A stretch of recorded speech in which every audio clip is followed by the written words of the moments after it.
معرفت حاصل کریں گے تو اس کی عبادت کریں گے، جب اس کی عبادت کریں گے تو اس کے علاوہ بقیہ تمام لوگوں کی عبادت سے، بقیہ تمام چیزوں کی عبادت سے وہ بے نیاز ہو جائیں گے اور ان کو ضرورت نہیں ہوگی کسی کے سامنے سر جھکانے کی۔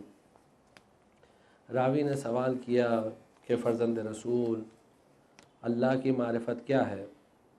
تو آپ نے فرمایا کہ اللہ کی معرفت یعنی اپنے امام زمانہ کی معرفت، جس کی اطاعت لوگوں پر واجب قرار دی گئی ہے، وہ امام جو اللہ کی طرف سے ہے، یعنی اصطلاح میں اس کو کہتے ہیں منصوص من اللہ، جس کو اللہ نے اپوائنٹ کیا ہو اور جس کی اطاعت واجب قرار دی گئی ہے۔ جب انسان اس امام کی اطاعت کرتا ہے، اس کی معرفت رکھتا ہے، تو بقیہ تمام معرفتیں اس کی درست ہوگی، صحیح ہوگی، اور وہ پھر اللہ کے علاوہ کسی اور کا غلام نہیں ہوگا، صرف اور صرف اللہ کا غلام ہوگا بس۔ گفتگو یہاں تک پہنچی تھی کہ انسان جب عبادت کے لیے قدم اٹھائے تو اس کی نیت خالصتاً لوجہ اللہ ہونا چاہیے، صرف اور صرف اللہ کے لیے ہونا چاہیے، اللہ کے علاوہ کسی اور کے لیے نہیں ہونا چاہیے۔ اور یہ نیت یہ ایسی چیز ہے کہ جو انسان اس کو ڈیولپ کر سکتا ہے۔ انسان اگر کوشش کرے تو نیت کو اپنی ایسی بنائے کہ ہر وقت اس کے ذہن میں صرف اللہ کا خیال رہے اور اچھے کام کرنے کا خیال رہے۔ اور اسی لیے ہمارے یہاں شدت کے ساتھ مکروہ ہے کہ انسان کبھی بھی اگر کوئی نیت شر آئے، کوئی بری نیت آئے ذہن میں، کیونکہ ابلیس تو اپنا کام جاری رکھے گا ہی، ابلیس تو انسان کو چھوڑتا نہیں ہے، تو الگ الگ قسم کے وسوسے تو آتے ہیں ذہن میں، تو جیسے ہی کوئی وسوسہ آئے تو فوراً استعاذہ کرے، اعوذ باللہ من الشیطان الرجیم۔ اسی لیے ہمارے یہاں یہ جو روایات میں اہل بیت علیہ السلام نے تاکید کی ہے کہ جتنا بسم اللہ کی اہمیت ہے ویسے ہی استعاذہ کی اہمیت ہے، یعنی اعوذ باللہ بولنے کی، اور تاکید کی گئی ہے کہ خاص مقامات پر انسان کو زیادہ سے زیادہ بسم اللہ بولنا چاہیے۔ اور کل گفتگو یہاں تک تھی کہ یعنی ابلیس جو مسلسل وسوسے کرتا رہتا ہے، یقیناً ابلیس بہت سٹرونگ ہے، بہت پاورفل ہے، اور انسان کے خون میں جس طرح، انسان کے رگوں میں جس طرح خون بہتا ہے اس طرح ابلیس انسان کے رگوں میں جاری رہتا ہے۔ اللہ نے اس کو اتنی اجازت دی ہے اور اتنا قوی ہے کہ اللہ نے خود اس کے بارے میں کہا ہے کہ یہ بہت قوی ہے، یہ بہت سٹرونگ ہے۔ روایات میں اس کی طاقت کا ذکر ہے، اس کی قوت کا ذکر ہے، وہ ہر جگہ جہاں جہاں پہنچ سکتا ہے، سب کچھ کر سکتا ہے۔ تو ہو سکتا ہے کہ ذہنوں میں یہ سوال آئے کہ جب اتنا قوی دشمن ہے تو ہم اس کے سامنے اتنے کمزور ہیں، اتنے ضعیف ہیں۔ آپ حضرت سے گزارش ہے تھوڑا اور آگے آ جائیں، پیچھے تھوڑا اور ایک صلوات پڑھ دیا۔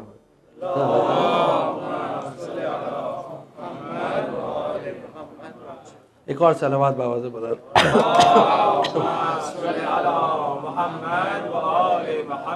بہت قوی بنایا اللہ نے اس دشمن کو، بہت قوی۔ اور یہ قوت کیوں دی؟ یہ اس کی عبادتوں کا صلہ تھا جو ہزارہا سال کی عبادت تھی، thousands of years، اور اس سے صلہ مانگا، مجھے صلہ چاہیے، اس دنیا میں مجھے اس کا ریوارڈ چاہیے۔ اللہ نے کہا ٹھیک ہے، کہا کیا کیا ریوارڈ چاہیے؟ یہ ساری چیزیں اس کو جو اس نے مانگا اللہ سب دیتا چلا گیا، جو تجھے چاہیے اس دنیا کے لیے ٹھیک ہے لے لے۔ اب اس کے سامنے انسان بہت ہی کمزور، اور اللہ نے انسان کی جب تعریف کی قرآن میں تو یہ کہہ کے تعریف کی خلق الانسان ضعیفا، انسان کو تو کمزور پیدا ہی کیا گیا ہے، تو یہ ضعیف اور ناتواں انسان اور اتنا قوی ابلیس، تو یہ مقابلہ درست نہیں ہے، یہ عدل نہیں ہے۔ تو ہو سکتا ہے کوئی اللہ سے سوال کرے کہ پروردگارہ یہ عدل کہاں سے ہو گیا؟ اتنا قوی دشمن اور یہ اتنا کمزور انسان۔ تو ہو سکتا ہے کہ جواب وہاں سے آئے کہ تم نے بات سمجھی ہی نہیں ہے، ہم نے ابلیس کو تمہارے مقابلے میں رکھا ہی نہیں ہے، ابلیس کو تمہارے مقابلے میں رکھا ہی نہیں ہے۔ ابلیس کے لیے تو ہم نے ان انوار مقدسہ کو پیدا کیا ہے کہ جس کے لیے ہم نے سارے فرشتوں کو جھکنے کے لیے کہا تھا، اور جس سے ابلیس نے انکار کیا۔ ابلیس تو اصل میں ان کو اپنا دشمن سمجھتا ہے، تمہاری تو کوئی اوقات ہی نہیں ہے، تمہاری تو کوئی بساط ہی نہیں ہے۔ ابلیس کے لیے اصل دشمن تو محمد اور آل محمد علیہ السلام ہے، اور وہ تمہارے ذریعے ان سے بدلہ لیتا ہے۔ جس طرح انسان جب ایک عاجز انسان جب ایک مقابل سے بدلہ نہیں لے پاتا تو اس کی اولاد سے بدلہ لیتا ہے. اس لیے ابلیس تم کو گمراہ کرتا ہے تاکہ محمد اور آل محمد سے بدلہ لے. اب اگر تم کو ابلیس کے سامنے کامیابی چاہیے تو اپنے آبائے حقیقی یعنی محمد اور آل محمد میں پناہ لو. اگر تم نے ان میں پناہ لے لی تو پھر ابلیس تمہارے سامنے ایک لمحے کے لیے بھی ٹک نہیں سکتا. اور اللہ نے قرآن میں سورہ نحل میں باقاعدہ ان لوگوں کو ضمانت بھی دے دی. سورہ نحل میں آیت نمبر 98, 99 اور 100 آپ جا کر اطمینان سے پڑھیے گا, ریفرنس ہم نے دے دیا کہ قرآن میں لکھا ہے باقاعدہ. سورہ نحل کی سورہ نمبر 16 ہے, اذا قرأت القرآن, جب قرآن پڑھو, فاستعذ باللہ من الشیطان الرجیم, تو اللہ میں پناہ لو اس ابلیس سے جو رجیم ہے, مردود ہے, اس کو بھگا دیا گیا ہے, اس کو در پر سے بھگا دیا گیا. فاستعذ باللہ من الشیطان الرجیم. انما سلطانہ انہ لیس له سلطان علی الذین آمنوا وعلی ربہم یتوکلون. آیت نمبر 99. ابلیس کبھی بھی ان لوگوں کو ڈومینیٹ کر ہی نہیں سکتا, کبھی نہیں کر سکتا جو ایمان لائے. ایمان یعنی اللہ پر, رسول پر اور آل رسول پر ایمان لائے. وعلی ربہم یتوکلون, اور اپنے پروردگار پر ہر چیز میں بھروسہ کرتے ہیں. افوض امری الی اللہ, میں نے اپنے تمام امر کو اللہ کے حوالے کر دیا. اب چاہے دنیا کی جتنی مصیبت ٹوٹ پڑے, وہ کہتا ہے افوض امری الی اللہ. ابلیس آتا ہے کہتا ہے یہ مت کرو, ابلیس وسوسہ کرتا ہے. لیکن جو صاحبان ایمان ہیں, جن کو اللہ کی ذات پر بھروسہ ہے, وہ کبھی بھی ابلیس کے وسوسے میں نہیں آتے ہیں, کبھی بھی ابلیس پر بھروسہ, کبھی بھی ابلیس کی طرف متوجہ نہیں ہوتے ہیں, اور صرف توکل اللہ کی ذات پر کرتے ہیں چاہے جتنی بڑی مصیبت ٹوٹ جائے. یہ تو کمزور عقیدے والے ہوتے ہیں جو کہتے ہیں وائے می, جن کے پاس عقیدہ نہیں ہوتا وہ کہتے ہیں وائے می. اور پھر آیت نمبر 100 کہتی ہے انما سلطانہ علی الذین یتولونہ والذین هم بہ مشرکون. اس کی حکومت صرف ایک جگہ چلتی ہے, ابلیس کی حکومت صرف ایک جگہ چلتی ہے. کن لوگوں پر چلتی ہے؟ جو لوگ ابلیس کو اپنا ولی سمجھتے ہیں, جو ابلیس کو انہوں نے اپنا ولی قبول کیا, تو انہی لوگوں پر ابلیس کی حکومت چلتی ہے. اور پھر وہ اپنے پروردگار کے ساتھ شرک کرتے ہیں, مشرک ہو جاتے ہیں, بہت سارے خدا بنا لیتے ہیں, رسولوں کے ساتھ دوسروں کو بھی رسول مان لیتے ہیں, اماموں کے ساتھ دوسروں کو بھی امام مان لیتے ہیں. تو وہاں ابلیس کی حکومت چلتی ہے. لیکن جو خالص پیور صاحبان ایمان ہوتے ہیں, وہاں ابلیس کی حکومت بالکل نہیں چلتی. یہ قرآن کی آیتیں ہیں. تو جب نیت کو انسان خالص بنائے, اب انسان کا وجود کیسا ہے, ایک مثال دیتے ہیں خالی بچوں کے لیے سمجھنے کے لیے. انسان کا وجود کیسا ہے, جیسے یوں کہیے بہتی دریا, یا مثلا ایک گلاس خالص وائٹ پانی جو ہوتا ہے, خالص پانی پیور واٹر ہوتا ہے, ایک گلاس آپ لے لیجئے, یہ انسان کا وجود ہے, یہ انسان کا ایگزسٹنس ہے. اب اس گلاس کے اندر آپ جو بھی چیز ڈالیں تو یہ پانی وہی رنگ پکڑے گا. جو بھی چیز آپ ڈال دیں, ہو سکتا ہے کہ اس کا رنگ نہ دکھے لیکن اثرات قبول ہوں گے. غور سے سنیے گا, بچوں سے کہہ رہے, جوانوں سے کہہ رہے, بھائیوں سے کہہ رہے, غور سے سنیے گا. کبھی کبھی پانی میں کچھ چیزیں ایسی ڈالی جاتی ہیں کہ رنگ نہیں دکھتا ہے لیکن اثر کے حساب سے بہت مؤثر ہوتی ہے. کچھ زہر ایسے بنائے جاتے ہیں جو دکھتے نہیں ہیں اور انسان اطمینان سے پی جاتا ہے, تو یا تو ٹیمپریری بے ہوش ہوتا ہے یا تو ہمیشہ کے لیے چلا جاتا ہے. ابلیس کے پاس بھی بہت ساری ایسی چیزیں ہیں جو ایسے ڈالتا ہے کہ سامنے دکھتی نہیں ہے اور انسان سمجھتا ہے یہ پانی ہی تو ہے, اس میں حرج کیا ہے. بس ویسے ہی نیت کو ابلیس جب کنٹامنیٹ کرتا ہے تو اسی طرح کے خیالات سے کرتا ہے. اور جب انسان کے دماغ میں یہ سب چیزیں آتی ہیں تو پھر اس کی ساری عبادتیں ختم ہو جاتی ہیں, ساری عبادتیں برباد ہو جاتی ہیں. ایسی چیزوں میں سے ایک چیز ہے ریا, یعنی شو آف, دکھاوا. یہ دکھاوا ایسی چیز ہے کہ جو اچھے اچھے بڑے بڑے لوگوں کی عبادتوں کو برباد کر دیتی ہے. اور ہمارے علماء نے اس کے خلاف بہت تاکید کی ہے کہ دیکھو بہت احتیاط کرنا یہ ریاکاری سے، کیونکہ انسان کو یہ ریا ایسے گمراہ کرتی ہے انسان کے سمجھ میں بھی نہیں آتا، اور وہ سمجھتا ہے کہ میں بہت بڑا عابد ہوں، دراصل اس کے نام اعمال میں کچھ ہے ہی نہیں. اسی لیے علماء کے آپ واقعات پڑھیے، داستان علماء پڑھیے، قصص العلماء پڑھیے، آپ دیکھیے کیسے کیسے واقعات موجود ہیں علماء کی داستانوں میں.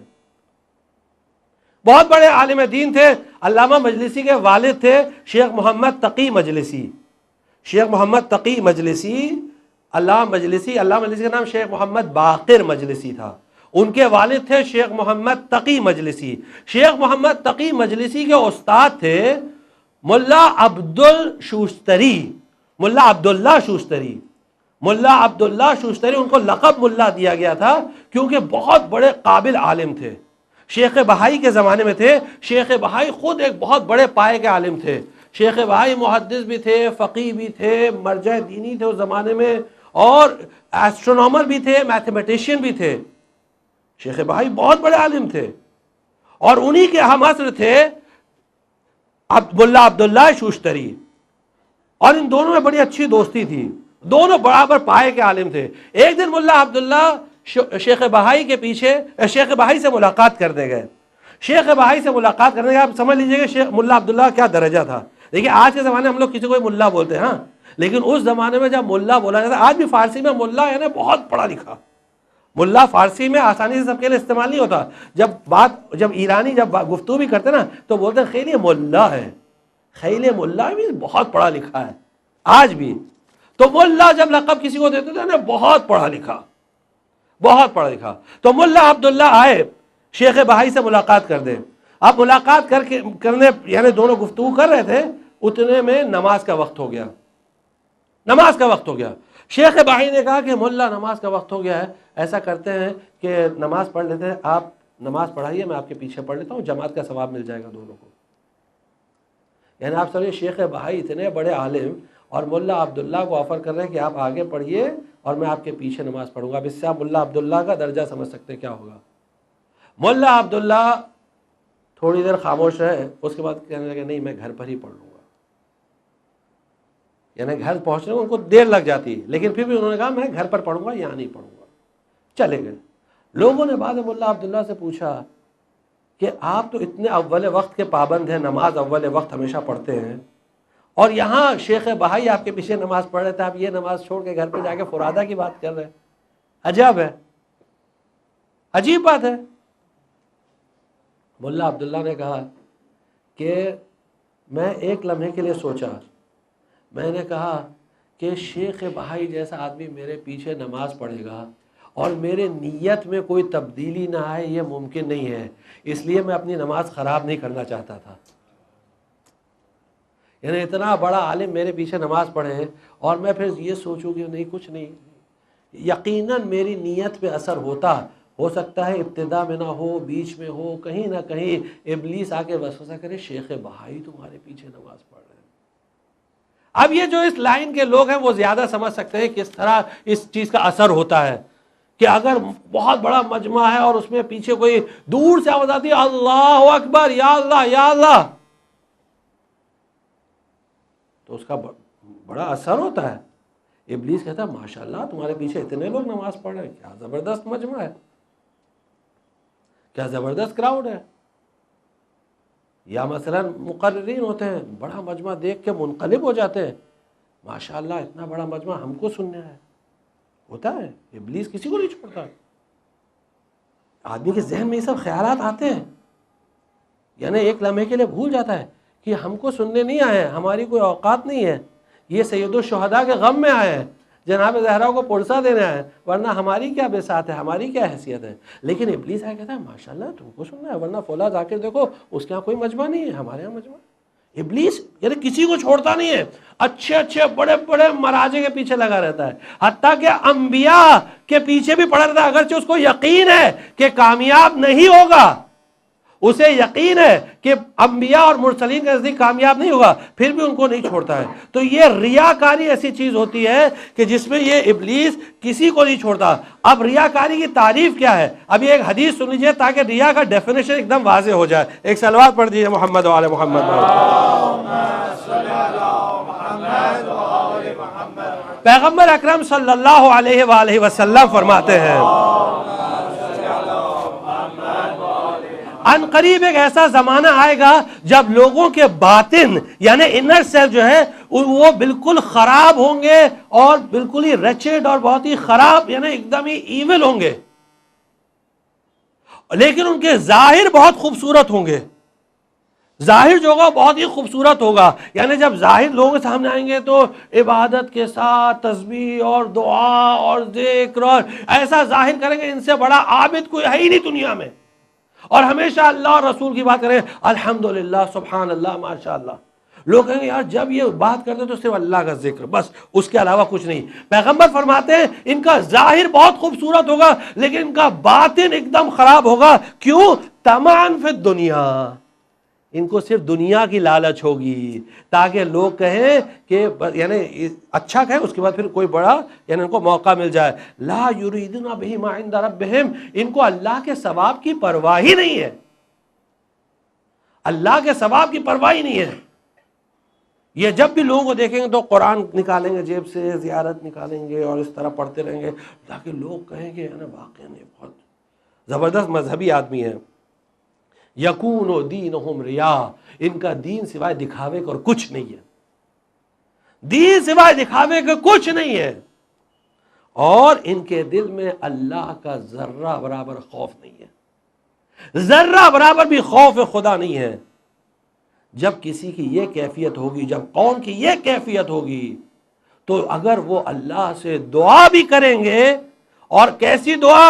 دعائے غریق بھی کریں گے، یعنی ڈوبنے والے کی دعا بھی کریں گے، تو ان کی دعا مستجاب نہیں ہوگی، اللہ ان کی دعا قبول کرنے والا نہیں ہے۔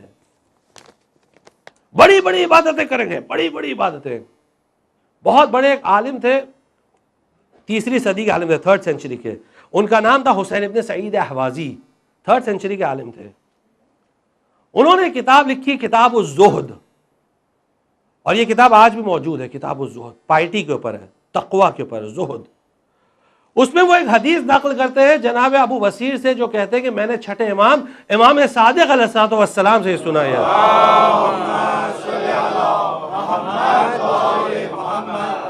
کہ ایک بندے کو قیامت کے دن لایا جائے گا اور وہ بندہ کہے گا بڑا نمازی، قد صلی، حدیث کا جملہ ہے، قد صلی، بڑا نمازی، نمازیں بہت پڑھتا تھا، حکم ہے پروردگار کا اس کو جہنم میں پھینک دو، جہنم میں ڈال دو اسے۔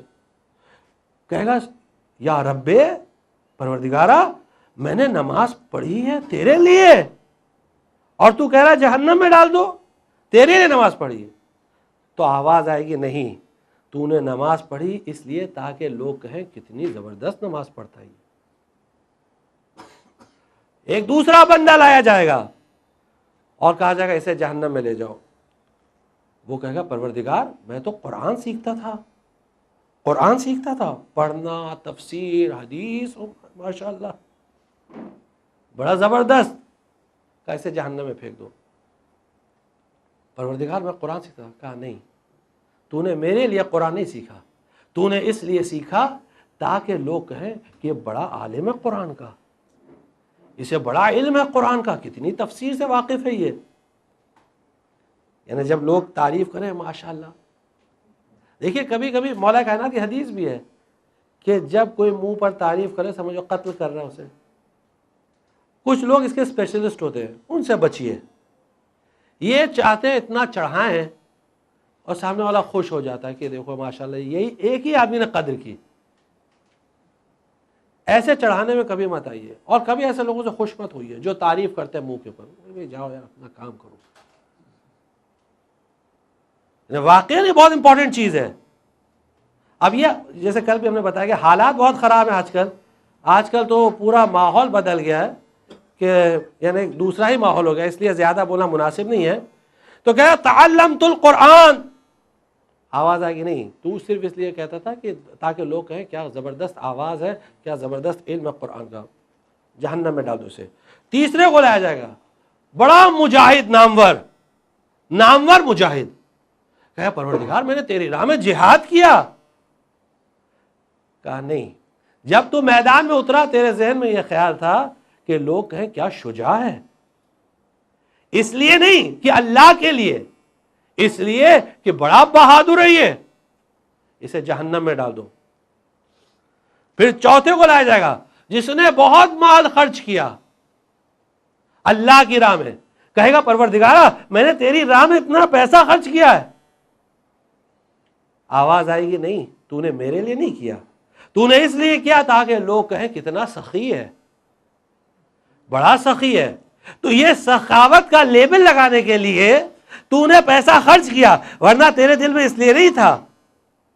اب صرف دیکھنا یہ ہے کہ ہم جو یہ سب کام کرتے ہیں تو یہ آیا اپنے لیے کرتے ہیں یا اللہ کے لیے کرتے ہیں. اگر اپنے لیے کر رہے ہیں تو پھر یہ ریاکاری ہو جاتی ہے, یعنی تاکہ لوگ کہیں. یعنی ریا لفظ یہ خالی عربی کا جو آپ کو بتا دیں, ریا عربی میں یعنی وہ چیز ہوتی ہے جس سے رعایا سے بنا ہے دکھاوا, اور دوسری چیز ہوتی ہے جسے کہتے ہیں سمعہ, یعنی جسے کہتے ہیں ریپوٹیشن, یعنی ایسے کام کرنا جس سے اپنی ایک ریپوٹیشن بلٹ اپ ہو جائے, اپنی ایک ریپوٹیشن بلٹ اپ ہو جائے. لوگ کہیں یار واقعی یہ بہت کام کرتے ہیں, یعنی واقعی یہ بہت کام کرتے ہیں, یہ بڑا عابد ہے, یہ بڑی خدمت والا ہے. تو ایسے کام کرنا جس سے ریپوٹیشن بلٹ اپ ہو جائے. اگر یہ نیت شروع سے کسی کے دل میں ہے کام شروع کرنے سے پہلے, تو اس کی ساری عبادتیں بیکار ہیں, کسی کام کی نہیں ہے. تو اس ریا سے بہت بچنا چاہیے. اب اس میں علامت دیکھیے, اہل بیت علیہ السلام نے سب کچھ بتایا ہے, صرف شرط کیا ہے کہ جا کے حدیثوں کو رجوع کریں, ریفر کریں ٹریڈیشنز کو, بس جا کے پڑھنا شرط ہے. اب کیونکہ ہم لوگ پڑھتے نہیں ہیں اس لیے مسئلہ ہوتا ہے, ورنہ اہل بیت نے سب کچھ بتایا ہے, کوئی چیز ایسی بچی نہیں ہے جو اہل بیت نے نہیں بتایا ہے. صرف شرط کیا ہے, اہل بیت کے در پر حاضری دینا, یہ ایک کنڈیشن ہے. یعنی بس جائیے در پر. جیسے مقدس اردبیلی تھے, مقدس اردبیلی جب بھی ان کے سامنے کوئی مسئلہ آتا تھا تو کیا کرتے تھے, مقدس اردبیلی کیا کرتے تھے, جو مسئلہ بالکل سمجھ میں نہیں آتا تھا کیا کریں, تو رات کو توسل کرتے تھے اور مولا کائنات کے حرم میں جاتے تھے. جب تالا لگ جاتا تھا حرم میں, اکیلے جاتے تھے, اپنے آپ تالا کھلتا تھا اپنے آپ, اور جا کر زری کے پاس بیٹھ کر توسل اور دعا کرتے تھے, مولا کائنات سے سوال کرتے تھے, وہاں سے جواب آتا تھا.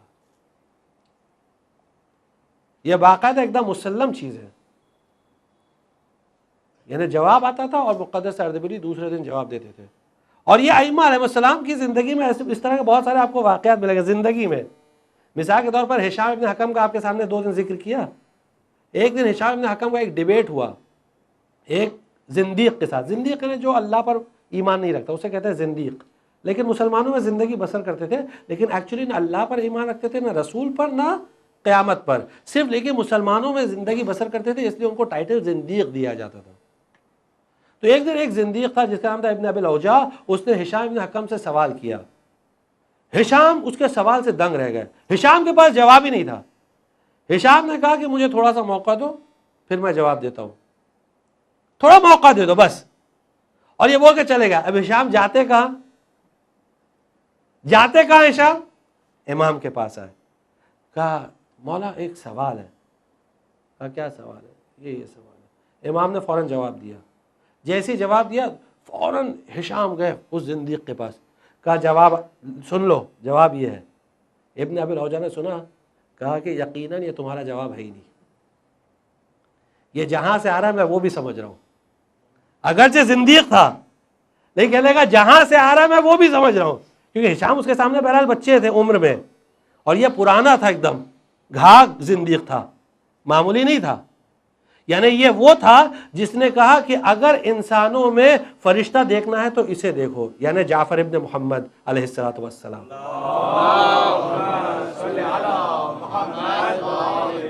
یعنی یہ پہچانتا تھا, لیکن بس اس کے دل پہ ایک ایسا پردہ پڑا ہوا تھا جس کی بنا پر یہ ایمان نہیں لا سکا، ورنہ جانتا ضرور تھا۔ اس نے فوراً ہشام سے کہا مجھے معلوم ہے تمہارا جواب ہو ہی نہیں سکتا۔ اسی طرح مقدس اردبیلی کہتے تھے کہ میں جواب کل بتاؤں گا، اور جب دوسرے دن جب جواب ایک دم مفصل ہوتا تھا جو کسی کے سمجھ میں نہیں آتا تھا کہ یہ جواب اتنا آیا کیسے، کل ان کو نہیں معلوم تھا، آج اتنی تفصیل کے ساتھ جواب دے رہے ہیں، لوگ سمجھ گئے کہ یہ جواب کہاں سے آ رہا ہے۔ ایک شاگرد نے پیچھا کیا اور اس نے دیکھا کہ مقدس اردبیلی نجف اشرف میں امام کے روضے میں جا رہے ہیں، رات کو اپنے آپ دروازہ کھلتا چلا جا رہا ہے، سارے دروازے جتنے حرم کے کھلتے جا رہے ہیں، مقدس اردبیلی وہاں بیٹھ کر بات کرتے ہیں، گفتگو کرتے ہیں، مولا کائنات جواب دیتے ہیں اور مقدس اردبیلی واپس آتے ہیں۔ تو اہل بیت نے سب کہا ہے، ہر چیز بتائی ہے، شرط صرف یہ کہ ان کے در پہ حاضری دینا۔ تو اب آیا ہم میں ریاکاری یعنی دکھاوا پایا جاتا ہے یا نہیں، یہ ہم کو اپنے بارے میں دیکھنا ہے۔ یہ پوائنٹ امپورٹنٹ ہے، کبھی بھی دوسروں کو مت جج کریے، ہاں فلاں ریاکار ہے، فلاں سما والا نہیں، وہ جو بھی اس کے بین ہو بین اللہ، اس کے اور اللہ کے درمیان ہے، ہم کوئی نہیں ہے جج کرنے والے، ہمیں حق نہیں ہے کیونکہ ہم دل کی حالت سے واقف نہیں ہے۔ اللہ کس نے ہمیں حق دیا ہے؟ کس نے ہمیں حق دیا کہ کہے نہیں وہ صرف دکھاوے کے لیے کرتے ہیں؟ ہمیں حق نہیں کسی کے بارے میں بولنے کا، یہ یاد رکھیے، کسی کے بارے میں اللہ اور امام اور ان کا فیصلہ کریں گے، ہمیں کیا کرنا ہے، ہم کو صرف اپنے بارے میں دیکھتا ہے۔ تو امام نے فرمایا کہ ریاکار کی 3 علامتیں ہوتی ہیں، اب یہ دیکھنا ہے کہ یہ 3 چیز ہم میں پائی جاتی ہے یا نہیں پائی جاتی۔ 3 signs of a show of person, جو شو آف کرتا ہے اس میں 3 علامت ہوتی ہے۔ پہلی چیز کیا ہے؟ جب اکیلے رہتا ہے تو بڑا کاہل ہوتا ہے، سست ہوتا ہے، سست ہوتا ہے۔ علامت کیا ہے؟ کاہلی، اکیلے میں۔ مثال کے طور پر ہم اپنے گھر پہ ہیں تو نماز صبح قضا ہو رہی ہے، سو رہے ہیں، پرواہ نہیں ہے، کسی کو دکھانا تھوڑی ہے، اکیلے ہیں، اعمال میں اتنی چستی نہیں ہے، نہ دعا پڑھ رہے ہیں نہ مناجات پڑھ رہے ہیں، کچھ نہیں، اپنا اکیلے ٹھیک ہے، سست۔ دوسری علامت، جب دوسروں کے سامنے رہتا ہے تو بہت ایکٹیو ہوتا ہے۔ اب دوستوں کے ساتھ گئے پکنک، ماشاءاللہ، اب وہاں دیکھیے نماز صبح کیا، نماز شب بھی قضا نہیں ہو رہی ہے، آؤ 4 بجے اٹھ کے وضو کر رہے ہیں، ٹھنڈی ہو رہی، کوئی بات نہیں، نہیں نماز شب واجب ہے۔ دیکھا نا بچوں کو اتنے سال سے نماز شب کے پابند ہے، کچھ نہیں چھوڑے۔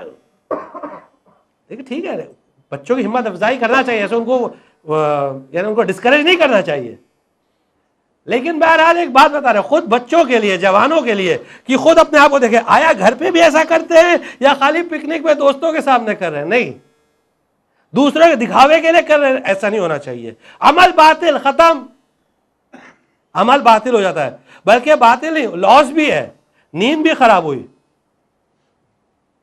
اور ڈنڈ بیٹھک بھی کرنی پڑی، سب گیا، ختم۔ اکیلے میں سست، دوسروں کے سامنے ایک دم ایکٹیو، انرجیٹک، ایک دم فعال۔ اور تیسری سائن کیا ہے؟ امام فرماتے ہیں، مولا کائنات سے حدیث ہے یہ، فرماتے ہیں تیسری علامت یہ ہے کہ جو بھی وہ کام کرتا ہے چاہتا ہے لوگ اس کی تعریف کریں، وہ چاہتا ہے ہر کام میں لوگ کہیں ماشاءاللہ یہ بہت اچھا کام ہے، کوئی بھی چیز کا بہت اچھا کام ہے۔ جو اگر لوگوں کی داد اور لوگوں کی تعریف کا محتاج ہوگا وہ کبھی فی سبیل اللہ کام نہیں کر سکتا، یاد رکھیے گا اس کو، وہ ہمیشہ داد کا محتاج ہوگا، تعریف کا محتاج ہوگا۔ لیکن جو اللہ کی راہ میں کام کرتا ہے وہ کسی کا محتاج نہیں ہوتا، کسی تعریف کا محتاج نہیں ہوتا، کسی کی پرواہ نہیں کرتا، وہ صرف دیکھتا ہے آیا اللہ اس عمل سے راضی ہے یا راضی نہیں ہے۔ جناب ابو ذر کی یہی علامت تھی جو پہلی مجلس میں آپ کو بتایا تھا، جو لوگ نہیں تھے ان کے لیے پھر سے ریپیٹ کر دیتے کہ معاویہ نے بڑا محل بنایا، قصر خضرا، زبردست، دمشق کے اندر آج بھی ہے قصر خضرا، ہرا محل، بڑا زبردست۔ اب ظاہر سی بات ہے سب کو دعوت دی، جب آدمی بڑا گھر لیتا ہے بڑا چھوٹا جو بھی ہو، خاص کر جب آدمی بڑا گھر لیتا ہے تو اور لوگوں کو دعوت دیتا ہے کہ بھائی دیکھو اتنا بڑا گھر، لوگ آگے تعریف کریں ماشاءاللہ، یہ ہر چیز کی تعریف ہوتا ہے نا، لوگ تعریف کی توقع رکھتے ہیں۔ اب اس کی مت ماری گئی تھی، قسمت خراب تھی، قسمت پھوٹی ہوئی تھی کہ جناب ابوذر کو بھی دعوت دے دیا. اب جناب ابوذر علی کے چاہنے والے، وہ کہاں کسی کی پرواہ کرنے والے، فوراً سب کے سامنے پوچھا معاویہ یہ محل تیرے پیسے سے بنا یا پبلک کے پیسے سے؟ اب چپ، جواب کیا دے؟ جواب تو سب کے لیے کلیئر تھا، لیکن جناب ابوذر نے دونوں طرف کا جواب دے دیا. اگر اللہ کے پیسے سے، اگر اپنے پیسے سے بنایا ہے، یا سوری پہلے اللہ کے پیسے سے، جناب ابوذر نے کہا اگر اللہ کے پیسے سے بنایا ہے تو یہ خیانت کیا تو نے پبلک کے پیسے میں، خیانت کیا ہے، تجھے حق نہیں تھا اپنے لیے استعمال کرنے کا. اور اگر تو نے اپنے پیسے سے بنایا ہے تو یہ اسراف ہے، تجھے اتنے بڑے گھر کی ضرورت ہی نہیں ہے، تجھے ضرورت ہی نہیں اتنے بڑے گھر کی. فوراً معاویہ نے خط لکھا اس زمانے کے خلیفہ کو کہ کس کو بھیج دیا میرے سر پہ، بلاؤ اس کو واپس، پریشان کر رہی ہے. ورنہ بہت آسان تھا جناب ابوذر کے لیے کہ تھوڑی تعریف کر دیتے، تھوڑی مدح کر دیتے اور انعامات بھی لے لیتے، بہت آسان تھا، انویلپ اور موٹا ہو جاتا، ٹھیک ہے کوئی مسئلہ نہیں. لیکن نہیں، جناب ابوذر کبھی بھی کسی کی پرواہ نہیں کی. اسی لیے پیغمبر نے فرمایا آسمان اور زمین کے درمیان اللہ نے ابوذر سے سچا آدمی پیدا ہی نہیں کیا. اور اسی لیے ایک مرجع دینی کا یہ قول ہے کہ ہر زمانے میں ایک آدمی ایسا ہونا چاہیے جو بے عین ہی سچ کہا کرے، بے عین ہی، شروع سے آخر تک. کیونکہ بہت سارے لوگ کو بہت تکلف سے کام لینا پڑتا ہے کہ کہیں اس کی دل آزاری نہ ہو، کہیں اس کو برا نہ لگے، کہیں یہ چیز نہ ہو، کہیں وہ چیز نہ ہو، بہت ساری چیزیں سوچنا پڑتا ہے. لیکن فرماتے ہیں مرجع دینی کہ ہر زمانے میں ایک شخص کم از کم ایسا ہونا چاہیے، ہر زمانے میں ایک شخص جو بے عین ہی حق ہے، اگرچہ سب اس کے دشمن ہوں گے، یعنی حتیٰ کہ مومنین بھی اس کے دشمن ہوں گے، مومنین بھی سو کالڈ، صرف جو اہل معرفت ہوں گے، جو واقعاً اس معرفت کے لیول پہ ہوں گے، بس وہی اس کو پہچانیں گے، باقی کوئی نہیں، باقی سب اس کے دشمن، پوری سوسائٹی اس کے دشمن. سب بولیں گے یہ پاگل ہو گیا، یہ کیسی باتیں کر رہا ہے، یہ فتنہ کر رہا ہے، یہ کر رہا ہے، وہ کر رہا ہے، اس طرح نہیں بولنا چاہیے، اس کو برا لگے گا، اس کو برا لگے گا، اس کو برا لگے گا. لیکن ایک آدمی ایسا ہونا چاہیے جو بولے، تاکہ کم سے کم حق کی آواز تو باقی رہے، ایک حق کی آواز باقی رہنا پڑتا. تو یہ فرماتے ہیں کہ یہ تین چیزیں ہیں. اب اس کے بعد ریاکاری میں ایک اور پرابلم ہے، شو آف میں. عمل جب ہم نے سٹارٹ کیا تو پوری خالصتاً لوجہ اللہ، purely for the sake of Allah, بس، اور کسی کے لیے نہیں. سٹارٹ کیا بسم اللہ الرحمن الرحیم، اینڈ کیا پورا اللہ کے لیے. کسی کو نہیں معلوم، اکیلے ہم نماز شب پڑھ رہے ہیں، اکیلے، کسی کو نہیں معلوم، اپنے گھر میں چپ چاپ پڑھ رہے ہیں خاموشی سے.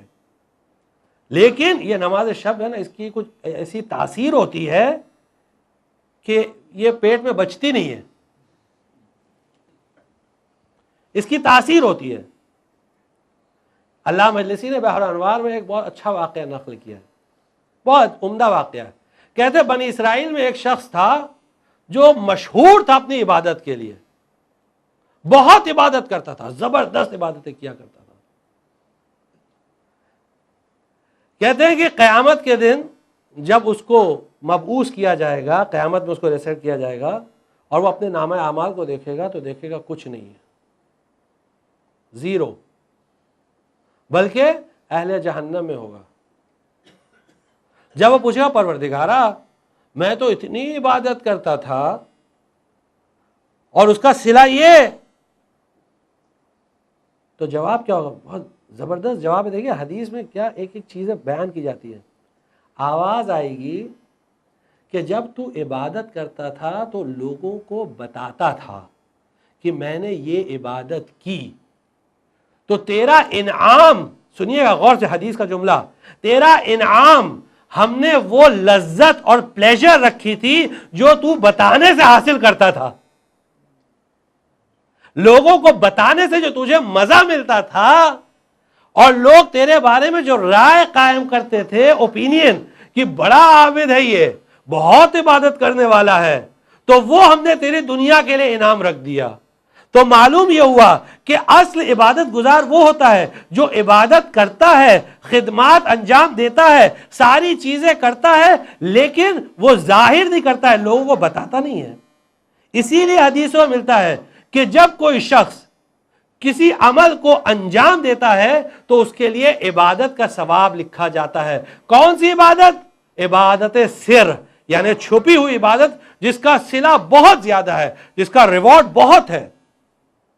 عبادت سر یعنی سیکرٹ ورشپ، کسی کو نہیں معلوم. اس کے بعد جب وہ ایک آدمی کو بتاتا ہے تو وہ عبادت سر مٹا دی جاتی ہے. اور عبادت علانیہ یعنی جو ظاہری عبادت ہے جس کا آدھا انعام ہوتا ہے، سر کا ڈبل، اس کا آدھا لکھ دیا جاتا ہے بس، کیونکہ اس نے ایک آدمی کو بتایا تو انعام آدھا ہو گیا. اور جیسے ہی دوسرے کو بتاتا ہے تو وہ مٹا دیا جاتا ہے اور اس کے نام پہ عبادت کے بجائے گناہ لکھ دیا جاتا ہے کہ اس نے دکھاوے کے لیے کیا. جیسے ہی دو آدمیوں کو بتایا، کیوں؟ کیونکہ مولا کائنات ایک شعر کہتے ہیں. اب وہ شعر سن لیجئے مولا کائنات کا. مولا شعر کہتے ہیں، کل علم لیس فی قرطاس ضاع وکل سر جاوز اثنین شاع. ہر وہ علم جو لکھا نہیں جاتا ہے وہ ضائع اور برباد ہو جاتا ہے. یہ اسٹوڈنٹ لوگ کو بول رہے ہیں. اسٹوڈنٹ لوگ جو ہوتے ہیں ان کو یہ چیز یاد رکھنا چاہیے کہ جب بھی کلاس میں بیٹھے تو ہمیشہ لکھا کریں نوٹس، کیونکہ مولا فرماتے ہیں جب چیز لکھی نہیں جاتی ہے تو وہ برباد ہو جاتی ہے، چلی جاتی ہے. اور ہر وہ راز جو دو سے زیادہ لوگوں کو معلوم ہوتا ہے وہ راز نہیں رہ جاتا ہے، وہ عام ہو جاتا ہے. تو اگر ہم نے اپنی عبادت کا ذکر دو لوگوں سے کر دیا تو ہمارا انٹینشن یہ تھا کہ ہماری عبادت عام ہو. جب انٹینشن یہ ہو گیا تو اس کا مطلب عبادت گئی، اب عبادت بچی نہیں. لیکن زیادہ گھبرانے کی ضرورت نہیں ہے، خالی نیت امپورٹنٹ ہے. نیت ایسا نہیں رکھے کہ بھائی دکھاوے کے لیے. امام فرماتے ہیں کہ اگر تم عبادت کرو اور کہیں بھی نیت تمہاری ایسی نہیں کہ تم کسی کو بتاؤ، لیکن بہرحال کسی نے دیکھا، کسی طرح یہ بات جو ہے وہ یعنی لوگوں میں عام ہوئی، اور ظاہر سی بات ہے جب عام ہوئی تو تھوڑا خوشی محسوس ہوئی.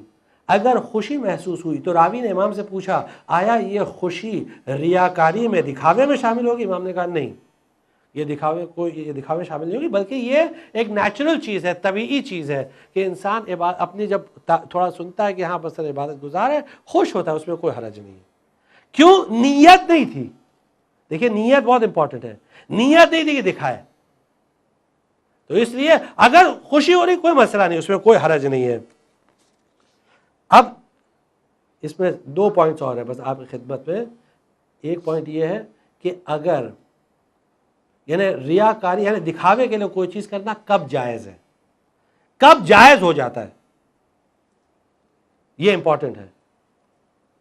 امام فرماتے ہیں السر افضل من العلانیہ، کوئی بھی عبادت خاموش طریقے سے کرنا بہتر ہے بنسبت کے اعلانیہ کریں. والعلانیۃ افضل لمن اراد الاقتداء، اور اعلانیہ کرنا عبادت اس وقت اچھی ہوتی ہے جب ہم چاہتے ہیں کہ کوئی ہم کو فالو کرے، کوئی فالو کرے. مثال کے طور پر یہ عزاداری ہے، یہ ماتم ہے، یہ تمام چیزیں ہیں. آپ کو غم حسین کا اعلان کرنا ہے، لوگوں کو بتانا ہے کہ ہم کیوں یہ غم منا رہے ہیں، تاکہ غم حسین لوگوں کے لیے واضح ہو. اگر تقیہ کی وجہ سے گھر میں اکیلے کر رہے کوئی مسئلہ نہیں ہے، لیکن اگر حالات تقیہ کے نہیں، اور جو ہندوستان میں یقیناً نہیں ہے، یہاں پوری آزادی ہے، آپ کھل کے کر سکتے ہیں، تو یہ چیز کھلے عام ہونا چاہیے تاکہ غم حسین لوگوں کے لیے واضح ہو. اور یاد رکھیے فضائل علی اور غم حسین سے بڑھ کر دنیا میں کوئی عبادت ہوتی نہیں ہے. یہ ذکر علی سے بڑھ کے دنیا میں کوئی عبادت نہیں. اسی لیے آپ نے سنا ہے وہ یعنی جملہ جو حدیث کا مشہور جملہ ہے کہ علی کی ایک ضربت ثقلین کے عبادت کی برابری. ثقلین کسے کہتے ہیں؟ جن و انس، تمام جن و انس. علی کی ایک ضربت، جو علی نے مرحب کو کاٹا، علی نے مرحب کو. اب یہاں ایک بات آ گئی، بس بات سے بات نکلتی ہے کہ آج کل اگر جنگ پڑھو تو لوگ منع کرتے ہیں، ارے آپ کیوں جنگ پڑھتے ہیں؟ اس پہ علامہ طالب جوہری کا ایک جملہ یاد آ گیا. علامہ طالب جوہری جو پاکستان کے بہت بڑے عالم اور ذاکر ہیں، انہوں نے کہا کہ آج کل لوگ منع کرتے ہیں کہ آپ جنگ مت پڑھیے، جنگ پڑھ کے کیا فائدہ. تو کہنے اس کی وجہ سے میں نے بھی جنگ پڑھنا تو چھوڑ دیا، لیکن ہاں اثر یہ ہوا ہے کہ ماؤں نے بہادر بچے پیدا کرنے بند کر دیے. ایک صلوات پڑھ دیجئے.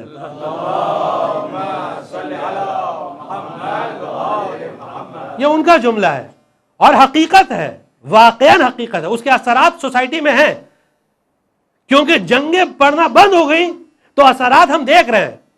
جو بھی دیکھنے والا ہے وہ دیکھ رہا ہے کہ اب ویسے لوگ نہیں پیدا ہو رہے ہیں جو پہلے ہوا کرتے تھے، جن میں ولایت کا وہ جذبہ رہتا تھا.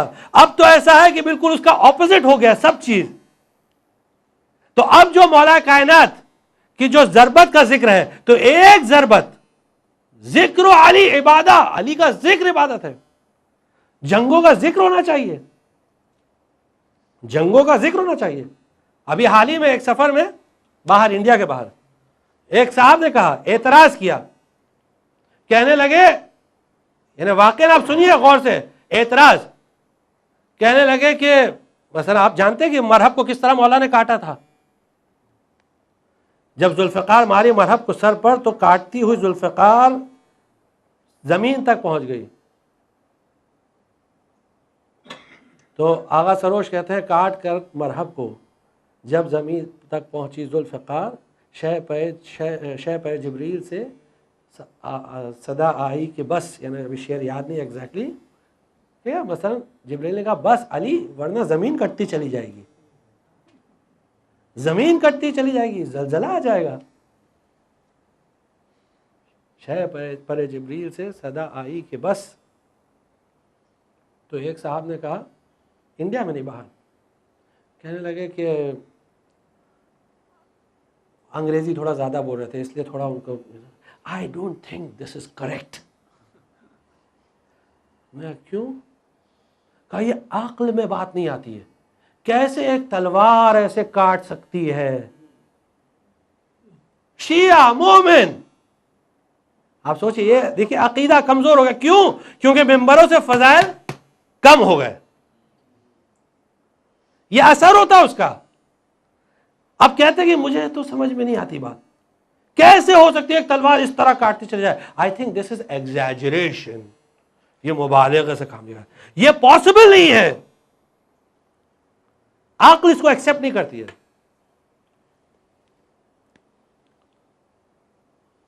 تو ان کا جواب اس طرح دیا کہ اگر ہم آپ سے ایک چیز کہیں، آپ مانیں گے؟ مثلا ہم نے کہا کہ ہم نے یہ چشمہ لیا اور اتار کے ہم نے ایسا پھینک دیا اس کو اور یہ سانپ بن گیا، آپ مانیں گے؟ ہم نے کہا خالی ہم نے دیوار کو ایسے بس یوں چھوا اور اس میں سے ایک اونٹنی ایسی نکلی، ایک شی کیمل جو اتنی لمبی چوڑی، مثلا 400 فٹ لمبی، 400 فٹ چوڑی، اور باقاعدہ بچی دار یعنی حاملہ شی کیمل، اور پھر اتنا پانی پیے کہ پورے تالاب کا پانی پی جائے، آپ مانیں گے؟ عقل ایکسپٹ کرتی نہیں. اس طرح قرآن مثلا کسی کو ایک دہکتی ہوئی آگ میں پھینک دے اور وہ آرام سے بیٹھا رہے، آپ مانیں گے؟ نہیں. یہ سب قرآن کی باتیں ہیں، یہ سب قرآن کے معجزات ہیں. تو یہ سب آپ ماننے کے لیے تیار ہیں؟ جو قرآن ثابت ہے اس کے معجزات ماننے کے لیے تیار ہیں، اور جو علی جو پیغمبر کا جیتا جاگتا معجزہ تھا اس کے بارے میں آپ اس طرح کی باتیں کرتے ہیں؟ خاموش ہو گئے. ایک صلوات پڑھ دیجئے محمد وعلی محمد. تو یہ ذکر علی، یہ عزا امام حسین علیہ السلام، دیکھیے اس میں سوالات مت اٹھائیے. شعائر حسینی اسے کہتے ہیں، شعائر حسینی، وقت بہت کم ہے، بہت جلدی جلدی آپ کی خدمت میں عرض کرتے چلے جا رہے ہیں. شعائر حسینی یعنی حسینی سمبلز، یہ عزاداری، یہ ماتم، یہ تمام چیزیں، یہ جلوس نکلتا ہے، جلوس میں ذوالجناح نکلتا ہے، یہ ذوالجناح کیا فائدہ، what is the use, what is the benefit, انگریزی میں پوچھ رہے ہیں. اس سے کیا میسج جا رہا ہے؟ ہم بول رہے ہیں آپ کے وجود سے کیا میسج جا رہا ہے؟ آپ کس کام کے دنیا میں؟ آپ ہم لوگ کے لیے بوجھ ہے. آپ ذوالجناح کے بارے میں بول رہے ہیں، اس کا کیا فائدہ؟ تو اس کا جواب یہ ہے، آپ ہم لوگ کے لیے بوجھ ہے. یعنی یہ سب تشبیہ ہے، یہ بتا رہی کہ سید الشہداء کا گھوڑا اس طرح، یعنی با وفا گھوڑا اسب با وفا، اس طرح زخمی، اس طرح آیا. ہر ایک چیز یہ یاد دلا رہی ہے کربلا کی. آپ ایک ایک چیز پہ ایسے آبجیکشن لیتے جائیں گے تو پتہ چلا کربلا کی سب چیز مٹ جائے گی، کچھ نہیں بچنے والا ہے. تو آپ عزاداری کو اپنی جگہ پر رہنے دیجئے. اگر آپ کو نہیں ماننا ہے، آپ کو ذوالجناح اچھا نہیں لگتا ہے، آپ گھر پر بیٹھیے. کوئی زبردستی آپ کو کھینچ کے لا رہا ہے کہ آپ ذوالجناح دیکھیے؟ ہاں نہیں، کوئی نہیں لا رہا ہے، کوئی زبردستی نہیں کر رہا ہے. واقعا یہ چیز سمجھ میں نہیں آتی. اس بمبئی کی بات کر رہے ہیں ہم، کہیں لندن امریکہ کی بات نہیں کر رہے. ان کو ذوالجناح سے تکلیف ہو رہی ہے کہ واٹ میسج کیا ہے، میسج کیا پہنچا رہا ہے. ان کو ہر چیز میں میسج پہنچانا ہے. میسج کلیئر ہے. جو ماتم میسج پہنچا رہا ہے، جو مجلس میسج پہنچا رہی ہے، وہ تمام چیزیں یہ سب عزائے سید الشہداء ہے. اور جن کو میسج ایکسیپٹ کرنا ہے وہ ایکسیپٹ کر رہے ہیں، اور جن کو نہیں کرنا ہے وہ تو نہیں کر رہے ہیں. اور کبھی یہ نہ سوچیں کہ لوگ کیا سوچیں گے. لوگ تو آپ کے ہر چیز پہ اعتراض کرتے ہیں. لاسٹ ایئر بھی ہم نے بتایا تھا، وہ تو آپ کے پردے پر بھی اعتراض کرتے ہیں، وہ تو آپ کی نماز پر بھی اعتراض کرتے ہیں، اور بولتے ہیں کہ یہ عجیب چیز لگتی ہے، عجیب لگتا ہے ان کو، یہ سب چیزیں عجیب لگتی ہے. تو ہم بولتے ہیں اس سے زیادہ عجیب تو حج ہے. آپ حج پہ چلے جائیے، آپ دیکھیے کیا کیا ہوتا ہے حج میں. بھائی ایک ادھر پہنچ گیا، اتاریے کپڑا، دوسرا پہنیے. اور کون سا کپڑا؟ آدھا اتنا بس اوپر سے ڈال دیا جس میں آپ کا بدن دکھ رہا ہے. یعنی یہاں اعتراض کرتے ہیں کہ وہ ماتم کے لیے شرٹ اتارتے ہیں تو پھر وہ برا لگتا ہے. عورتیں بھی آتی ہیں. بھئی عورتوں کو تو کسی نے نہیں کہا بھئی آ کے دیکھو، ٹھیک ہے. اب وہ کوئی دیکھ رہا تو کوئی، آپ حج میں جب اتارتے ہیں اور حج میں لباس پہنتے اس ٹائم نہیں بولتے کہ عورتیں رہتی ہیں، اور وہاں تو ساتھ میں چلتی ہیں. اس پہ کوئی اعتراض نہیں کرتا، کسی کو اعتراض نہیں ہے. وہاں دیکھیں حج کے ایک ایک رکن کو دیکھتے چلے جائیے. رات بھر رکے مشعر میں، پتھر جمع کر رہے، جیب میں پتھر رکھ رہے ہیں. اگر یہاں کوئی کرے تو کیا کہیں گے اس کو؟ بھائی اس کو کوئی اچھے ڈاکٹر کو دکھاؤ. کلیئر ہے نا؟ وہ سائیکیٹرسٹ کو دکھائیے اس کو، بھائی اس کا دماغ تھوڑا. وہاں معاشر میں لے پتھر لے، کائے کے لیے؟ بھائی وہ 3 شیطان کو مارنا ہے. کہاں ہے شیطان؟ وہ 3 کھمبے لگے ہوئے. نہیں مارنا ہے. عجب، وہاں کوئی اعتراض نہیں کرتا. ایک سے ایک چیز حج میں ہوتی ہے. اس کے بعد یعنی بکرا مل جائے، دمبا مل جائے، اونٹ مل جائے، اس کو ذبح کر رہے ہیں. گوشت سنبھال کے لے کے جا رہے ہیں. کیا یہ؟ ارے گوشت دے دو بھائی کسی کو. نہیں. قرآن نے کہا ہے وَالْبُدْنَ مِنْ شَعَائِرِ اللَّهِ. دیکھو یہ دمبا جس کو کاٹا ہے نا، یہ اللہ کی نشانیوں میں سے. ارے دمبے تو بمبئی میں بہت گھومتے ہیں، تو ان کو کیوں نہیں کہتا اللہ کی نشانی میں سے؟ کہا نہیں، اس کے بارے میں قرآن نے کہا ہے من شعائر اللہ، یہ اللہ کے شاعر میں سے ہے. تو وہاں کوئی اعتراض نہیں. شعائر حسینی پر تمام اعتراض. یہ بات سمجھ میں نہیں آتی ہے. تو معلوم ہے کہیں اور سے ڈکٹیشن تو نہیں ہو رہا ہے، ڈکٹیشن تو نہیں ہو رہا کہیں سے. اس کا بہت خیال رہے، بہت خیال رہے. یعنی ہر سال ہم اس بات پر تاکید کرتے ہیں عزائے حسینی کی حفاظت کرنا. اس سے بڑا کوئی ذکر نہیں، اس سے بڑی کوئی عبادت نہیں. اور یہ بہترین چیز ہوتی ہے. ہندوستان میں تشیع شیعہ پھیلنے کے ریزن یہ عزاداری ہے.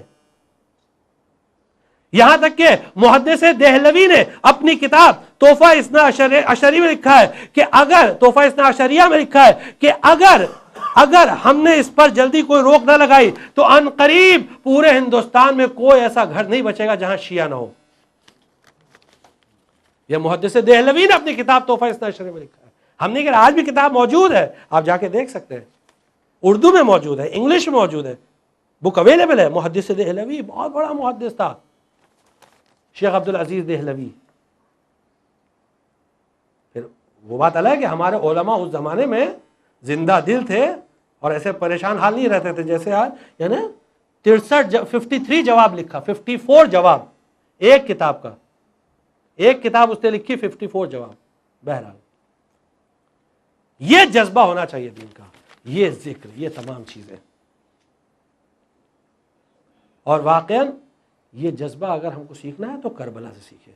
اور کربلا میں بہترین جس نے تعلیم دی اس جذبے کی وہ جناب زینب کبریٰ. جب تمام خاندان عقیل کے لوگ شہید ہو گئے اور خاندان جعفر کی باری آئی، اولاد جعفر کی باری آئی، تو اولاد جعفر میں جناب زینب نے اپنے بچوں کو تیار کیا، کہا بچوں جاؤ ماموں سے اجازت لے لو، جاؤ ماموں جان سے اجازت لے لو.